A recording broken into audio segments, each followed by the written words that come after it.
Oh, he's got the Bernie.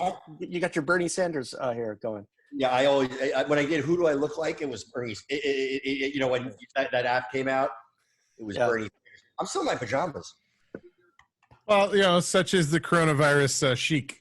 Yeah, yeah. How are you guys? We threw Mark and I threw on polo shirts to at least look presentable. Steve's wearing whatever he's wearing. So I don't approve. Whatever's on the floor. I don't approve. Hello there, citizens. I am the terror that flaps in the night. I am the floaty that will not flush no matter how many times you try in the toilet bowl of crime. I am Darkwing Duck, telling you please, talk hard and enjoy the mindgasm. Whatever the heck that means. After all, you are watching Intellectual Podcast with your ears. Welcome to the Intellectual Podcast. I'm your host, David S. Dawson. And joining me today are my co-hosts, Steve Schwartz. How you doing? And Mark Atkinson. Hello, hello. And we're doing the remote thing. This is the Intellectual Quarantine episodes. And we're doing the Zoom thing. Like, good to see you guys, even if it's remotely. This is the only way I communicate nowadays. Yes. Social distancing is important in the time of quarantine. And, you know, Zoom is keeping us all together. And it's unfortunately also spreading a lot of porn, apparently.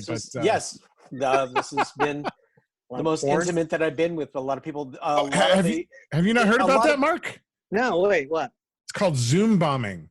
People are like figuring out the URL for non-password protected Zoom meetings, hopping on, and you can share your screen. And when you share your screen, it immediately takes over the whole screen for everybody. And they're like broadcasting porn into the middle of like business meetings and stuff. That's awesome. You know what? I think I did hear that someone was doing that on like an OB social chat. Yeah, it's crazy. They're like, oh, that was inappropriate. Like, what are you talking about? I'm like, someone joined and then they were. Kind of reminds me when I was back at DirecTV we had to monitor some of the porn because anytime you selected a channel, it would go up on the big screens up above you so you could see the entire screen. And above you was also the conference room that was behind you. So anything that was on that big screen up above was now showing into the conference room. So all of a sudden you hear this, whoa, whoa, whoa, whoa, whoa, and you look up and it's the shades going down. In the conference room, like, oh, maybe I shouldn't have put the porn up, the frozen image from the porn screen. So that's hilarious. Happened many times. Well, guys, it's really nice to see you. And today on the show, we've got a very special guest, one that Steve has managed to get for us. Steve, you want to say who's on with us today? This is Danny Zuker. He is most recently, he was one of the executive producers for Modern Family. And he and I go way back, not as a friendship, but we all came from the same town. We actually I've known him since junior high school in Livingston, New Jersey. So you guys are all from the same exit? Yes, exit 42C. There it is. Yes. Cool. Well, we'll get right into it. This is our interview with Danny Zuker. Talk hard and enjoy the mindgasm. The Intellectual Podcast starts now. So, since Steve's got the long history with you, we're going to let him run this episode for us. Well, out of the three of us, I'm the only one with a history with you. So yes, that I know of. Yeah. Here's the question: you don't normally, you don't normally let Steve run the episode? No. Steve's actually known as the Great Deflator on the episodes. Yeah. Thank you. Great build up. Thank you. Terrible life. The Great Deflator. I love it. Yes. Yeah, because I'll be in the middle of a question and forget what I'm saying. So, and the story will just go. That's amazing. And we'll have that glazed look. Hold on 1 second, and now I'm done. Turning off my phone. Very important, guys. I'm very important. That's what I keep getting told. So. Yes. Yeah. It's me. I keep saying it. You're doing a good job. You're recording? Yeah, we're recording. This thing started? Yeah, it's okay. Well, the one thing I don't think the other David or Mark know that you also had your own podcast, or have you stopped doing it, or you? We did. We're actually about to restart it because we're going to do it like this. So we're going to give that a shot. I think next week. Yeah. I did it with the comedian Jenny Johnson, who's one of my friends, and it was called "Doing It with Danny and Jenny," and it was super fun. But it was just life got in the way a little bit for both of us. But it's funny. A lot of people have freed up. 2020, the year everybody's schedules got cleared. Yeah, exactly. This is when you get your phone calls, emails, and text messages. And no one's traveling. No one's doing any meetings. Yeah. We did a little Zoom meeting with like a bunch of the writers and some of the cast of Modern Family. And I was like, it was like we were, getting pretty drunk. And then, but it was like, what we realized, like we were super sad when the show ended because it's like 11 years of our lives. You never had, the best job any of us will ever have. And it was like our show ended. And then just a couple weeks later, like everybody's show ended, and they didn't get the ceremony. You're a pioneer, sir. Yeah, the world's show ended, but it's sort of, I mean, it's like horrible, but it's like, okay, everybody's resetting right now. And hopefully we get through it without too many deaths and horrible times. Yeah.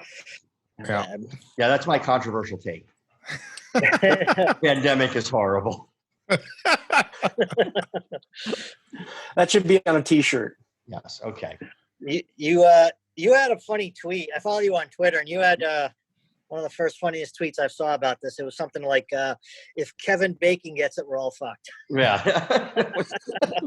I was so happy when I thought that up. I remember, I was actually like driving, and it just like it sort of popped in my head on the freeway, and I just let me pull over. I mean, someone's gonna hit this joke before I do if I don't come over.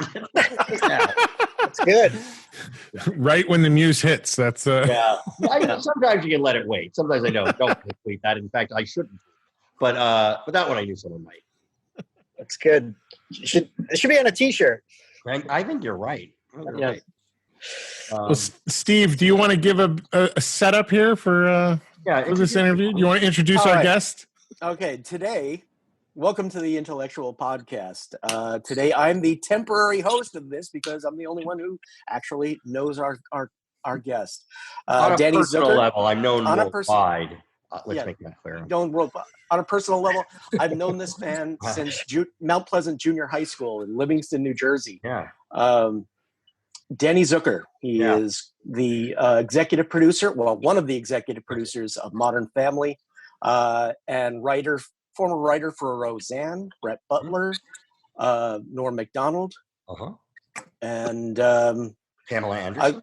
Pamela Anderson. Oh, that's right. You did Stacked with Pamela Anderson. Not proud. Just shoot me. Just shoot me. Yeah, that was I really enjoyed that show. That was a fun and you also, let's see. There it goes. I get why you don't let him talk too much. Right. He's more of a writer than a talker. Yeah. This is almost like an ASMR video. Okay. All right. You better, Steve. Yes, We're good. No, I'm sitting here schwitzing here. I'm on the spot. No, you're doing great. Oh, thank you. Yeah, wonderful. I'll just treat it like the Jungle Cruise. Welcome aboard, world famous Disneyland Jungle Cruise. I'll be your skipper for the next hour and 15 minutes. Now, see. As I said, we've known each other since junior high school. I actually graduated with his younger sister, Karen. Yeah. In '83. You graduated with my older brother, David. That's right. In '82. That's right. Oh, yeah. That's cool. Yeah. And there's, I don't know if you saw the post, if you followed my post on Facebook, but someone that we know from LHS just turned 100 years old. Who? Frank Miserandino. Oh, really? Yes, he's still alive and still living in New Jersey. Wow, was he alive when we knew him? I'm kidding. That's great. 100 years old. Yeah, he just turned 100. He still walks. Wow. Everybody should go over to his house right now and give him a big hug. Oh. I mean, you don't want to be alone on your birthday. What? Yeah. I don't follow the news. No, that was in February. Okay. Virtual hugs. Virtual hugs. Virtual hug. Yeah, Right. the elbow. I don't think the elbow's any better though. I don't think anything. Yeah, it's terrible. Yeah. Oh, that's wild. Yeah. Do you still get back there to Livingston? Actually, the last time I went back there was about 5 years ago. Oh. When I went back around to that area too. Right? Yeah. I took a tour of the old neighborhood, the high school. Yeah. Walked the track, walked the oval. Yeah. So it's a good time. It's a good town.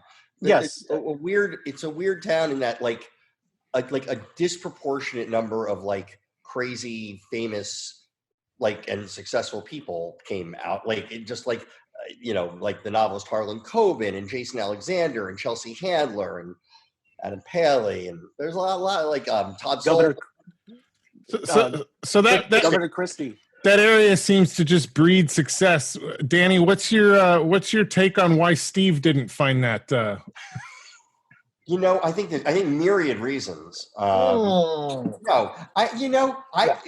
do you measure success? I don't know what Steve is doing right now, and Steve could be very successful in his life. Right now, he's as successful as everybody else because he's doing the exact same thing as everybody. Exactly, yeah. That's exactly it. He is a Jungle Cruise skipper, though, and I got to say, I'm jealous of that. Are you really a Jungle Cruise skipper? Yes, I am. I'm a little jealous of that. Right? Here's my last 10 years. 7 years. I was with DirecTV as a broadcast technician. AT&T came in. I got laid off. Oh, yeah. I went to San Diego, worked for another company that AT&T bought after I was there for 4 years, and I got laid off by the same person, by the way. Wow, it's hilarious. And then is AT&T by Disneyland? I'm sorry. I said, is AT&T got by Disneyland?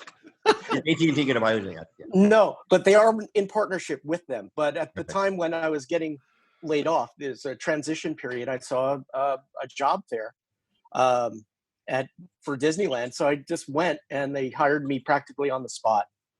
And I'm working all of Adventureland. So I do Indiana Jones. I do the ride. Let's clarify that. Not actually doing Harrison Ford. Yeah. No. Could do Indiana Jones and a Jungle Cruise skipper and the Enchanted Tiki Room and I didn't know that. Tarzan Treehouse. I have to walk Tarzan Treehouse a couple of times a day.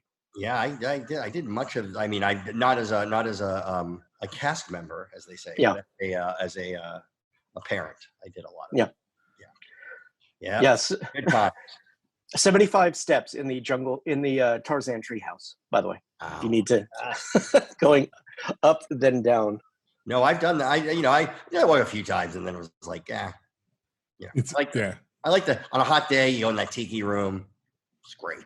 It's the perfect. We've had more people pass out in there because they're just from heat from the exhaustion outside. Heat from the exhaustion from outside, and just people just putting their feet up and yeah.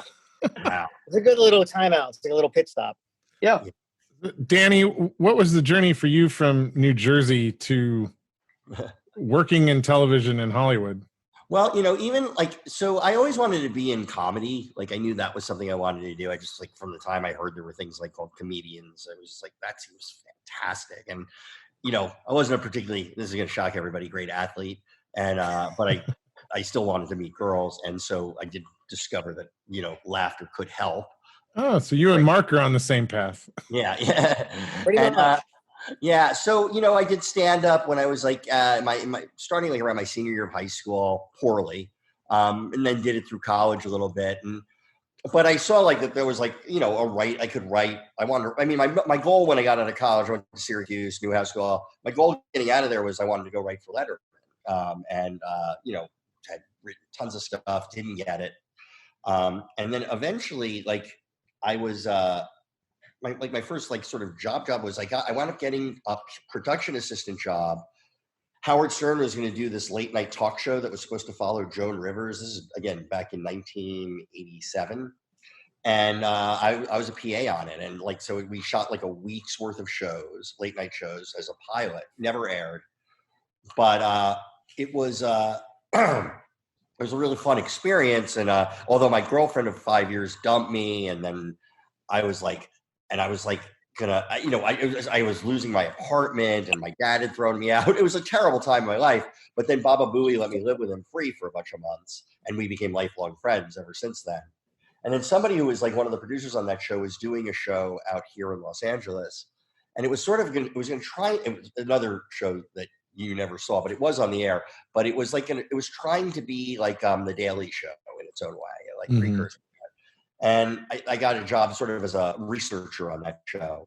And the writers on that show, there were some amazing writers, Conan O'Brien, Greg Daniels, a bunch of people like that. And like that show was such a disaster though, but it started off. So they needed to put, so Joan Rivers had left, but they still had that slot. We were going to take her slot. And so they said, you know what we'll do? We'll just find some comedian to host it. And they found Arsenio Hall, and he was basically we'll put him on temporarily. And what happened was in the 4 weeks he was on getting ready for our big premiere, his ratings just started to skyrocket. And at the height of that, took him off, put on Our Dog, and then it went off and went off the air like in a month. But later there was a writer's strike then, and later there was a long story of how I became a writer though. But Arsenio got his own show, and a producer there who liked me from the other show said, come, you can be like a kind of a production assistant on that show. And that show became like this huge hit. But after 13 weeks, all the writers there had a 13-week contract. Arsenio and the producer, they got rid of half the writing staff like on a Friday, just like they let them go. And so that week, I just went home and I typed up a bunch of jokes, and I was friends with one of the writers. I said, hey, put this in the packet. Like, we'll submit it. You'll take jokes from anywhere because it's a machine. So if you get good jokes. Right. And that night, Monday night, Arsenio picked one of my jokes. And on Tuesday night, he picked two of my jokes. And on Thursday, he liked mostly my jokes. And on Friday, he hired me as a writer. And then, and that was my first real writing gig. And, so that was where I started to repair my credit. And and then when I was there, I wound up just sort of specking out like half-hour material, and kind of got my first sitcom job on a show called Evening Shade with Burt Reynolds. Oh yeah. And and Billy Bob. Yeah, no, Billy Bob was associated with. Billy Bob was on Hearts of Fire, which was also a Linda Bloodworth, Harry Thomason show.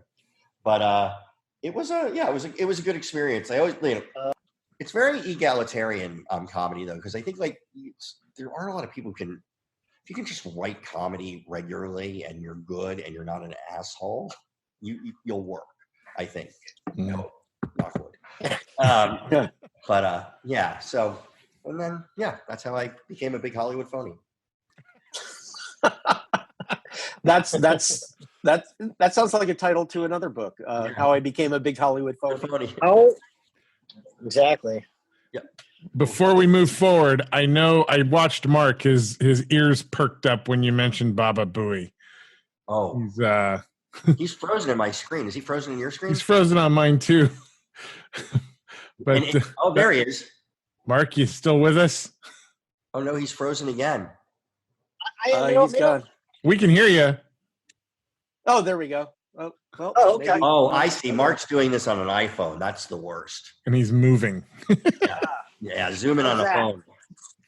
Well, I'm doing it on an iPhone as well, but I've got mine propped up on books. So yeah, but I found it hasn't worked as well with my iPhone. So, Mark, do you want to ask a question about Baba Booey? I know that really piqued your interest. Oh, yeah, sure. I think that's when I kind of froze up. So I'm a huge fan of Howard Stern. Yeah. As you are, I would imagine. I heard you interned for him. Is that correct? Well, I was telling them before. I did the whole thing. I was a PA on his Fox pilots, which never aired. It was a late night talk show, but yes. Gotcha. I don't know if you may know this person I worked with at DirecTV said that he worked across the hall with Don Imus. His name was Steve Garelick. I don't know if you. Oh, I do know who that is.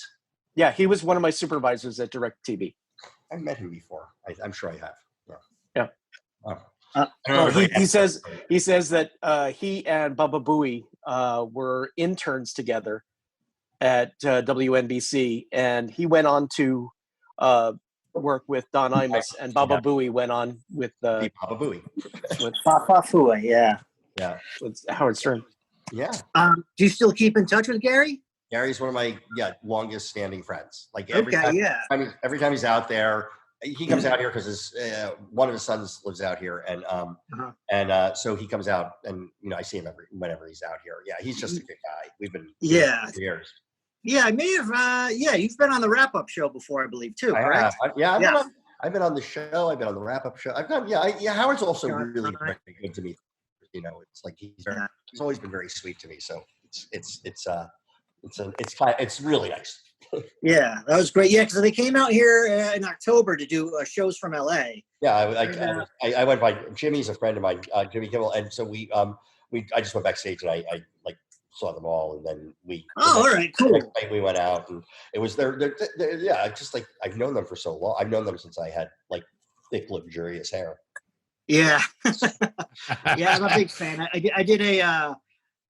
If you're a big fan, you would know it. I did a movie called When Howie Met Ronnie, and it's basically the story about how Howard Stern met Ronnie, the limo driver. Oh, that's really funny. Yeah, and it's this like little 8-minute short, and I made like a T-shirt out of it, and there's a picture of me with actual Ronnie signing my T-shirt. It was great. I got to have drinks with him and hear him do all his little sound bites. Oh, that's very amazing. surreal. Oh, that's amazing. I'll have to look for it. Sure, I could send you a link. I mean, it's been described as so bad it's good. So most of it, yeah, that's a kiss of death, though. Yeah, often it's so bad it's bad.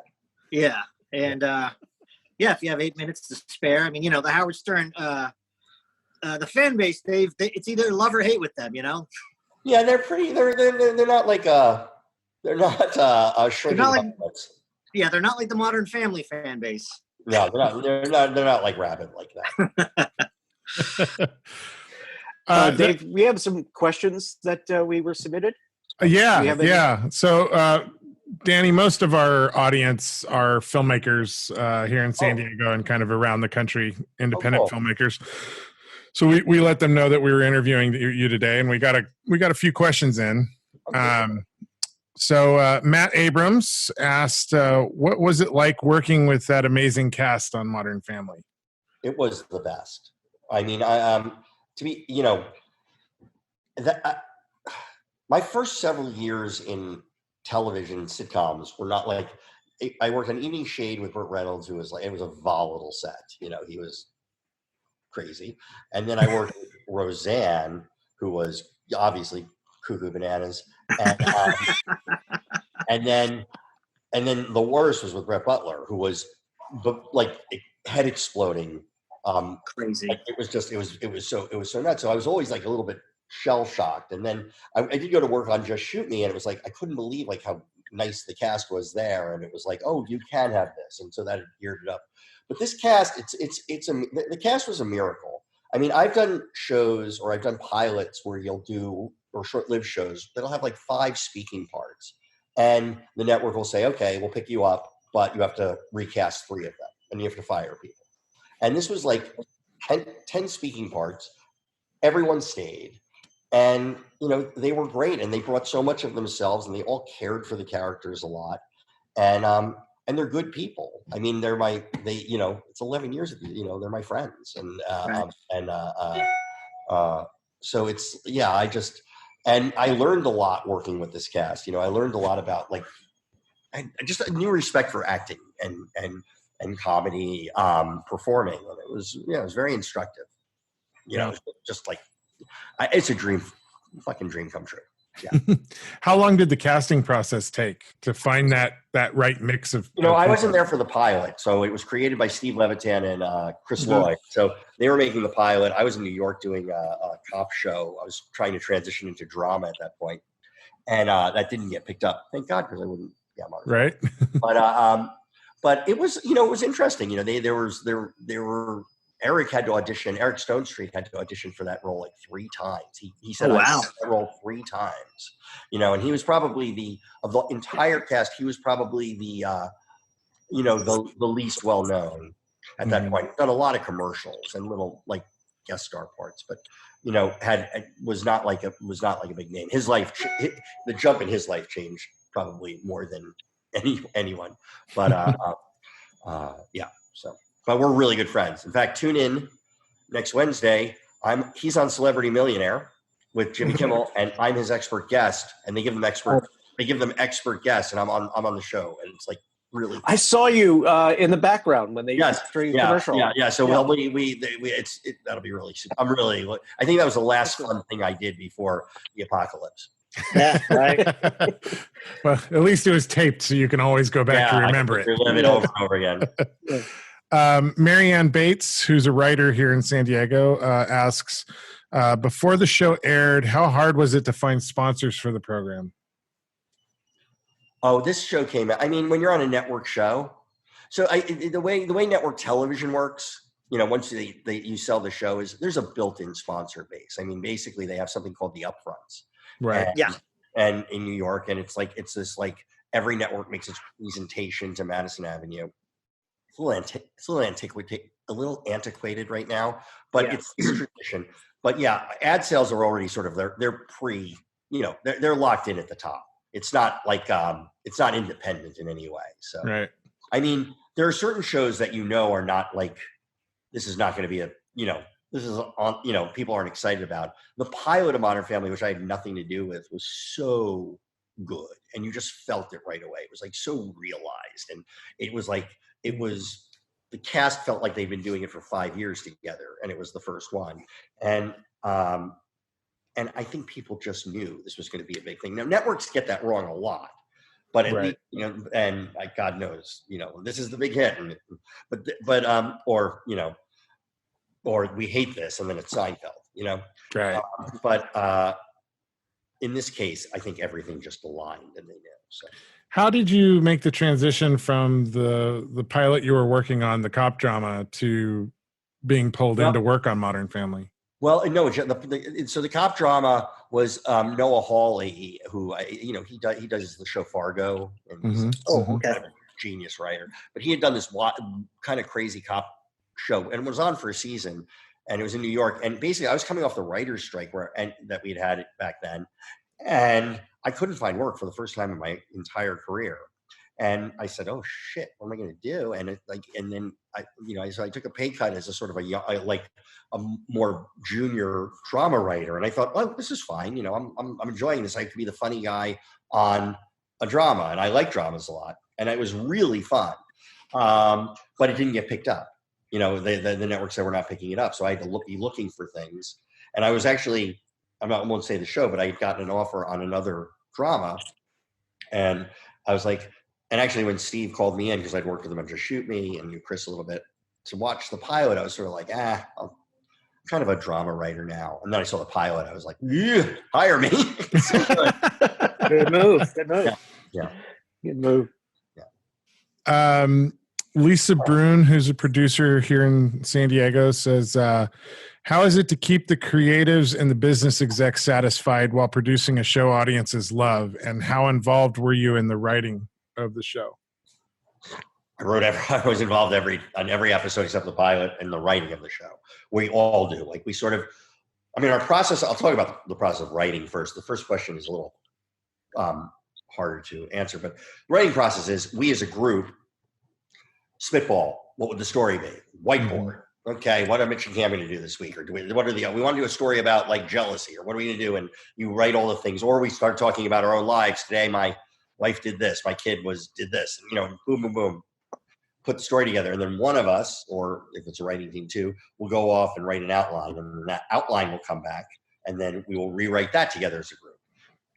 With a completed outline, they'll go off for a week, write a first draft, it'll come back to us, we'll rewrite that for a couple of days, like on Monday and Tuesday. On Wednesday, the cast will read it. And then from Wednesday to Friday, we'll rewrite it again. So often when you see a credited writer on most shows, and it's, they wrote the first draft, but I've had, Modern Family, you're really happy if you've got like 65% of your stuff in at the end. Right. Often far less. And the converse is true, because often like a story may not work, and I may not be the credited writer, but I will have not me or anybody, might have written a ton on that episode. That's just how it works. Right. And as far as keeping I don't know, keeping business network, have the show be successful. That's how you keep them happy. There's no other way. Right. It doesn't matter how good it is. It's not like they're going to be looking at there's plenty of shows I don't like, this is creatively kind of abhorrent. I don't know if I want this Love Island. This is terrible. What a terrible message to be sending to society. People are horrible. We can't have, I know we're making a lot of money, but I put my foot down. Like, that's not going to happen. So. That hugely collaborative writer's room, is that the same on dramas that you've worked on, or is the drama a bit more specific? Dramas are, for the most part, a little bit more heavily focused on the showrunner or the two showrunners or, the top couple of people. You will arc out a series together, and everybody does it differently. But you'll arc out the series maybe together and assign things. But on the multiple rewrite stuff, when it comes to that, that's often a much smaller group that does that. So on this show called The Unusuals that Noah did, I'd turn in my draft and then Noah, I remember that. Noah would close his door and he'd be gone all day, and out would come a new script, off of my draft. Literally a completely new story he thought of.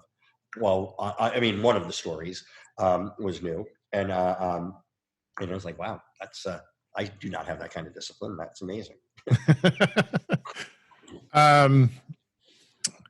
Chrissy Raven Kilna, who's also a filmmaker here in San Diego, says, how hard or easy is it to keep a show that's been running that long so fresh? Ooh. It's hard. Yeah. And thank you for saying it's so fresh. We sometimes didn't, it's hard. I always joke about this with people, but it's like the most interesting family you've ever met in your lives, in real life, has about 10 stories that they can break out at a party that they'll tell over and over again.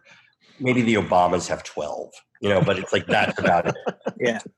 And this fucking family has 250, interesting stories at the beginning and the end. So it's really hard, to do that. And I'm proud of a lot of the episodes in the later seasons, only because for them to be good, it was so as good as they were was so much more work. In the beginning, we're all mining our lives for things we want to talk about, or our most embarrassing moments that make it on the show, and or your kids, but after those are, there's only so many milestones, and so especially with the kids, I would imagine, because you see them. Some of them are like 10 years old when they start, and now they're like in their early 20s, right? My twin girls are the same age as the cast, so I watch my girls are 21 now, and it's like I watch the kids who make me money grow up with the kids who cost me money. Very nice. Very nice. Yeah. I like that. Mark Allen, who's an actor here in San Diego as well, asks, as executive producer, how hard was it to get everyone to do the last few seasons without blowing up your budget? Ooh. Oh, that's interesting. I think people wanted to do the season. I wasn't associated with that part, with the money thing. That was more of a showrunner thing. But I think that people were motivated to do this, and I think everybody on the cast, I think early on, that's where they renegotiate. So like, show comes out, everybody signs it, locks in for year 2, end of year 2.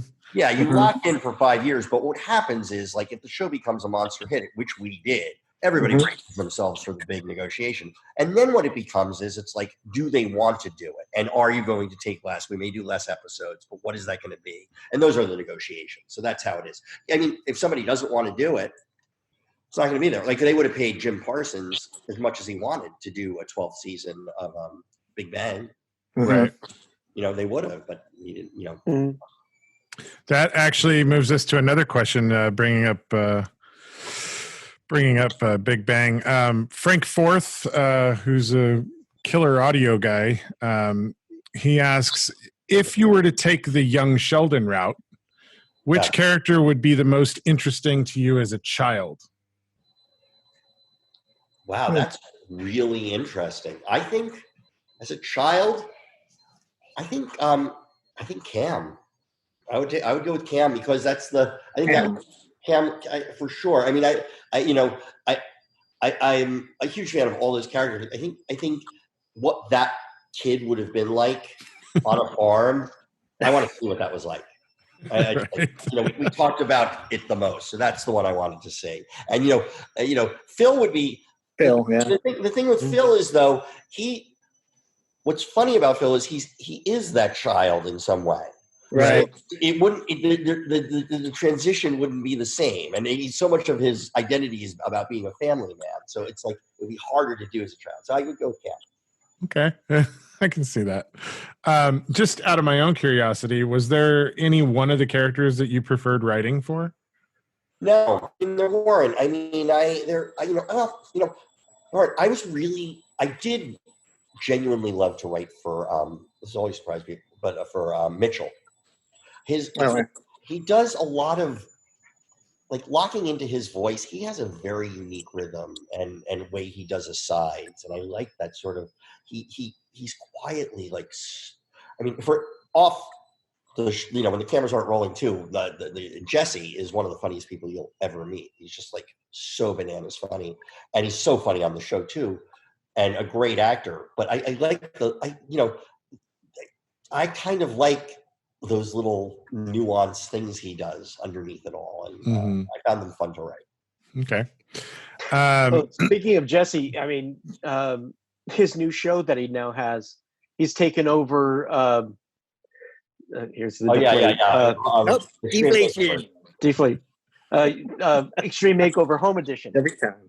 And he's like the last person who I would think would be the host for that show. I think he thought he'd be the last person who'd host that. That's what makes it brilliant. Yes. Carl J. Wooden from back east. He asks, what was filming like on the final day of Modern Family? Oh my God. It was sad. It was really, really sad. I mean, the final it's a 2-part finale. So we shot it like 2 episodes. So, and so for those 2 weeks, it was really sad. I mean, a lot of tears, and it was like very hard to, you'd be watching these actors and you didn't know exactly where because we have some sad things that happen at the end. No spoilers, but, and it was hard to know where the actors ended and the character began. There was like, we were shooting this one scene with Julie and Ty, and you could just see, like, she even said it. She's like, no, I'm Julie in this too. Like she was feeling it. It was really sad. And I was like, we were all a little, like, the depression of it hit me hard too. And it's weird because like a lot of people have jobs that end and it's all that good. But like, I was like thinking about this, like, why am I so depressed? It's like, I've never been this like attacked, but it was also, I'm literally spending every moment of my last weeks at work writing about a bunch of people saying goodbye. Like, they're saying all the things I'm feeling about the actual people who I won't see, in this way again. So it was like the snake eating its tail of like, of like emotion. And I much prefer not feeling anything. So yeah. Well, I think it's one of those interesting. It's one of those interesting things about working in entertainment, being in the entertainment life. You work with a group of people for a long period of time, and that happens in the normal world too. But usually, like, one person's laid off, or a department or loses in this case, a bunch of people. But in this case, But in this case, in entertainment, when a show production shuts down, everybody's let go at the same time, and that's not a normal experience for a lot of people. No, it's a factory closing, but what's also not a big experience. It's a factory closing. That's a very good comparison. Yeah, but it's like but what's also not normal, and I think why we all appreciate and are grateful is, I've been doing this for like 3 decades, and I have worked pretty much, except for 1 year, constantly through that. I've never worked on anything for more than 2 years ever, and so this is rare to come in on a hit, to have it last this long, I mean, and we all knew that. We all knew it was special, and that's what I think makes it really hard, because like whatever we'll do next. I mean, hopefully we'll get to do really fun and cool things, but it won't be this. This was very special and rarefied. So. Okay. Lou Martinez, who's a filmmaker here in the southern part of San Diego. He asks, do you have any cool stories from the Norm Show? And he follows that up with, Artie Lang used to say that if they were filming a joke that was written and it didn't land, Norm would stop and ask the studio audience if they thought it was funny and make it seem like Artie had written the joke. That's really funny. I was just a consultant on that show, so I worked there just a couple days a week, and I wasn't at a lot of taping. So I knew a bunch of writers who I worked with on Roseanne who were on there, and it was a Warner Brothers show, and I was under a Warner Brothers deal. So and Norm's a friend of mine, actually, but yeah. So I don't have any I don't have any real knowledge of any kind of even cool, fun anecdote from that moment. Yeah, sorry. That's fair. Yeah. Okay. And then this one, this is the last question that we've got. It's not so much of a question as a request. Sue Vickery, who's a wonderful person to begin with, wonderful human being, but she's also the producer at Heartland Films and My Power One, which is a nonprofit filming entity out of Kansas City. Uh-huh. She asks if she could send you a package of My Power of One shirts for the entire cast of Modern Family as an act of kindness, and then challenge all of you to pay that act of kindness forward. That's kind of her thing. Yeah, I mean, I don't know how I get them to all of them. We've all gone to the 4 wins. We can have Steve can have a separate conversation with you about that afterwards. We'll work that out. If you're open to helping that out, that'd be awesome. I would be getting me through this crisis has been like helping out. In that Yeah. Yeah. And she's all about everybody helping each other long before this crisis ever came along. She's just a beautiful human being. I love that idea. Filmmaker. She also added that KC native Eric Stone Street has made everybody in Kansas City proud. Yeah. He's raised lots of money for their Children's Mercy Hospital. He and Paul Rudd, Jason Sudeikis, and Ron Riggle head up the Big Slick, which has raised $10 million to date, and they're all KC natives. And that's an amazing. She wanted to give a shout out to them. So cheers to those guys. Yeah. So that's it for our audience questions. Steve and Mark, you got anything else to add? Oh yeah. I'm gonna blow my nose. Well, it's gonna be a great moment. Hold on, I think we got to talk about.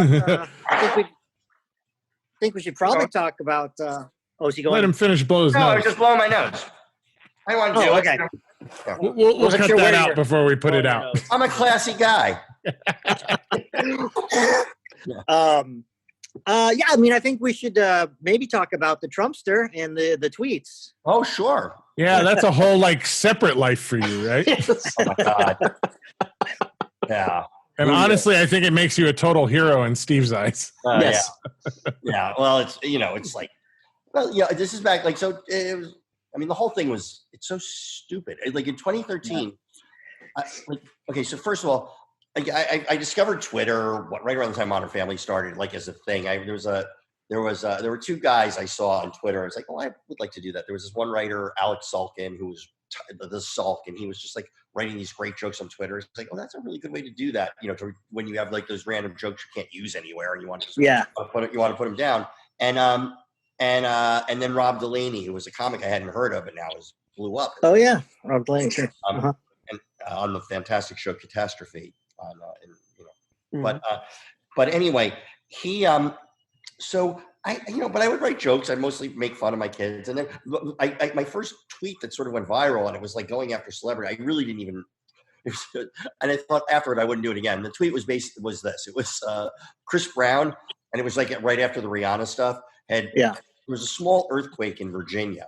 And they stopped the news. It was wow, a mid-sized earthquake in Virginia. And Chris Brown tweeted, "Please pray for Virginia." And I tweeted back, "Oh God, what did you do to her?" And then his fans came after me. And I was like, "Okay, never again." And eventually, a couple years later in 2013, back when everybody hated Donald Trump and knew he was an asshole and a moron and truly a mentally ill, vile piece of shit who it should have remained on the small of his mother's back. I don't like him. I'm not a Trump fan. But You're not going to vote for him in 2020, are you? Yeah, no, I'm starting not to care for him. But everybody felt that way. Republican, no, it was a joke. No one liked him. Trust me, I knew from my career. He tweeted one day, he was like, "Celebrity Apprentice, #1 show of the night," and it was like, oh, and I just tweeted back, publishing the easily checkable fact. I wrote, "Cool story. Here's how you really did," and where I showed him last in his time slot, and he just engaged with me, and from there, we spent basically a summer going back and forth, hundreds of tweets, where he would set them up, and I would just destroy him. And it was just like, you know, I get, because, you know, growing up in Jersey, like from the early, no one who grew up in that area, he was always a joke. He was always like, he was always like a version of what the dumbest people on earth thought a billionaire was. You know, it was like, you know, white trash with money. Exactly. It was just like, they always thought because he never had all this, like he doesn't have all, you know, it's like, anyway, he squandered his dad's fortune. That's what those stories. Anyway. But he just went on until finally he he blocked me, and so that went viral, of course, and then it went away, and then inexplicably the nation lost its mind, and he won the presidency by losing by 3 million votes, but it went re-viral again, and I just, you know, and more so I sort of just became like I'm trying to be a funny voice of the resistance in all of this, but you know, it's maddening. It's like, wow. It's like, you know, it's crazy. I mean, my in-laws are, you know, watch Fox 24/7 and, you know, vote. And even though, like, you know, despite the fact that, like, you know, I have a gay daughter, you know, and it was like, and, you know, Pence in there, and I said, and not least of which, he called your son-in-law an asshole. Like he, and you still voted for him. So, but, you know, he's conned a lot of people, and you know, maybe if there's anything positive that comes out of all of this, is that like he's exposed for it. I don't know, but we'll see. Yeah, how much credit are we going to give the American audience? I guess when they start dying off, though, you know, that's like, and they're gonna. It's like when, especially in the red states, their precious Fox News was telling them moments before, like Georgia just starts its quarantine, by the way. Right. Tomorrow night. Yeah. I mean, tonight. Florida just today. I mean, when these dipshits who have no respect for science, I mean, I don't care, but they're going to get me, you know, it's going to travel. Right. Florida really didn't surprise me, because all the weird stories that you hear about Florida starts out with Florida man blank. Yeah, no, absolutely. And so, well, and Broward County blank. Yeah. Yes. Yeah. Florida's problematic. Well, and I find it interesting the Georgia governor saying, you know, I had no idea that. No, I just didn't know. 24 hours ago, no one knew. Yeah, dude, the CDC is right there in your town. What the fuck? Well, rock miles away from him. A lot of my family is now in Georgia, and they find it maddening. So it's crazy, maddening times that we live in, for sure. Yeah, but you know, we'll get through it. Or we won't. and human beings had a great run. Yeah. Danny, I want to take this opportunity to thank you and everybody who worked on Modern Family. We lost my mom almost 4 years ago, but in her last few years, one show that wasn't a reality show was her must-see viewing. And it was Modern Family, and it brought so much joy to her life the last few years she was alive. Well, that means she looked forward to it every week, and you know, I don't think we can express enough how much everybody who works in the arts brings comfort to people who are at home sometimes, you know, not feeling that joy on a regular basis. Well, it's a beautiful thing to hear, and I do appreciate it. It's the nicest compliment anybody ever pays us is when we brought them. It just means it chokes me up right just even hearing it. So thank Thank you. It's like, No, thank you. A lot of times we're sitting in those rooms and, we're just trying to make each other laugh and it's drudgery. And it's like, and other times it's like, oh, what are you going to do? And it's like, it's like very insular and you don't realize how it goes out through the world. And when you say that, it brings it all back. And it's very sweet of you to say. Thank you. You're welcome. Thank you. Yeah. Steve, you want to take this home? Steve, you've been saving. Yes. You've been saving it. You've been saving your best stuff saving- right now. Well, thank you very much for being on the show. And I'll end it the way I would normally end a jungle cruise. Yes. Get out. That's great. I'm out of here. I'm sorry, that was rude. Please get out. That's good. I like it. I love the jungle cruise. It really was a childhood dream of mine to be. It's a ride based entirely on dad jokes. Yes. No. That's all. But when I was a kid, it was like that. I mean, this guy is like, that's a type 5 right there. That's like unbelievable. Okay. I'm going to go. I have to walk to the other room. Okay. Well, be safe, Danny. Bye. Nice to meet you, sir. Nice to meet you too. Bye. Great talking to you again. Bye. That was awesome. Yeah, that was Yes, he great. was. Good job, Steve. Good job. Thank you very Dave. much. Yeah, that was fun. That was a lot of fun having him on. We've been trying to get him on for a while, though, right, Steve? Yes. Yeah. So And now It's mostly, I would Not say it's working, mostly so- my fault because I keep thinking, oh, he's not going to want to do. He's not going to. He's got so much that he's got on his plate, and then finally this happens, and I think, you know what? Maybe this would be the best opportunity to hit him up. And I just sent him a text message, and nothing for no response. And then all of a sudden he said, "Oh gosh, I just saw this. I just saw this text message. Yes, I would love to do this." So it was. well, that's great. Great surprise. Yeah, it was really, really nice to talk to somebody who's had such a great run in television, especially these last and 10, still 10 has a years. sense of humor too. Right? Yes, I swear. I mean, when he's talking about he was doing stand up throughout high school, he was the funniest person that was around anywhere. I mean, I tried to be funny, you know that, but it was just so natural for him. He was constantly riffing on something, and it was just you were in awe sometimes. I would say one of the funniest things I ever saw him do.